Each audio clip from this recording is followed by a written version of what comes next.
Let's go to the Timberwolves offseason. They obviously got eliminated in the Western Conference Finals, and it's definitely something that they're going to have to look at. They're going to have to look at how this team is constructed, what exactly they want to do with some of the upcoming free agents that they have on the roster, the Rudy Gobert contract. How do they want to build around Anthony Edwards? 2 straight conference finals losses. Andrew, when you look at the offseason, what exactly are you thinking or looking at for the Timberwolves?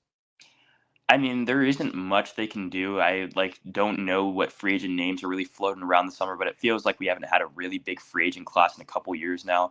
And even if we did, the reason why they traded away Karl Anthony Towns is because of the fact that they were going to be limited by the cap, not because that they thought Julius Randle was a significantly better player than him or would fit Anthony Edwards' play style a little bit better. Like the reason why they did that was like almost purely a money thing, and they don't have the money to really don't know exactly where the Timberwolves sit at this point, but when you're paying Julius Randle good money and you're paying Rudy Gobert good money and you have Anthony Edwards on your team, like you can't build around that team too much. And I think that they're right around their ceiling, which is the conference finals, especially with so many other good teams in the West right now. I think if Anthony Edwards has playoff series like he did the year before this one, or if he just steps up his game to a different level, they have an opportunity to be one of the best teams in the NBA. But besides that, I don't know that there's that much they can do in the offseason to really change the fortune of this team.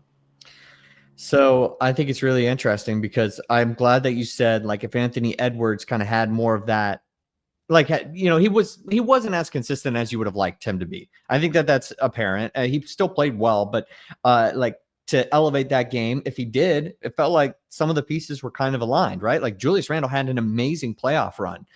So it felt like things were aligned, but is that the ceiling? Can you rely on this team to be good next year at this same exact level? Some of the other players kind of dropped off. Like Naz Reid didn't have a very good conference finals whatsoever. And Rudy Gobert was kind of meh, especially after the first round. Can you rely on that? Probably not. So have you hit your ceiling? Probably. Unfortunately, they're probably going to have to pay up for Julius Randle if they want to keep this thing going. I mean, he may have played himself out of a deal, like a massive deal towards the end there in the conference finals, but that playoff run, and he averaged 19 points per game this season, that may have got him paid. And then, Naz Reid, I believe, has got a player option as well. And then Nickeil Alexander-Walker, going to figure out what you want to do with him. He's an unrestricted free agent. They got a couple guys still on their roster. Jaden McDaniels is under contract still, and Rob Dillingham as well on a rookie deal. They've got some of the pieces. We'll see what they do with that 17 pick too. But I guess the only way out of this is repaying for Julius Randle, trying to run it back and seeing if that isn't your ceiling, even though it looks like it probably is. Yeah, I tend to agree. I mean, like you were saying though, if they can have it anywhere replicable to Julius Randle playoff performance like they had this year, if you can just get a little bit more out of the former 4-time defensive player of the year in Rudy Gobert, on the offensive side of the ball. But Naz Reid, halfway through the Warriors series, it felt like he kind of just disappeared, which they didn't really need him in the Warriors series, but after that, he never found his game again, and it really showed once they eventually got eliminated by the Thunder. Dante DiVincenzo didn't have a very good playoffs at all either. So I mean, if any of these players step up, and then you also have Anthony Edwards, this team is formidable. Just looking at how good the West can be for the future, especially with OKC only having more picks and feeling like they're getting better.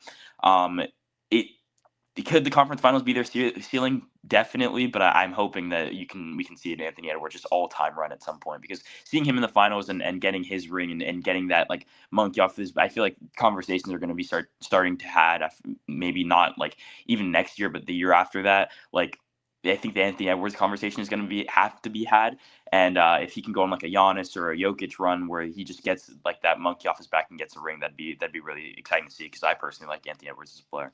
There's a worst case scenario here that I am very worried about, and I feel like it's kind of possible, and it can maybe happen in multiple ways, in a sense where it feels like Anthony Edwards doesn't have a lot of help, and this happens very fast.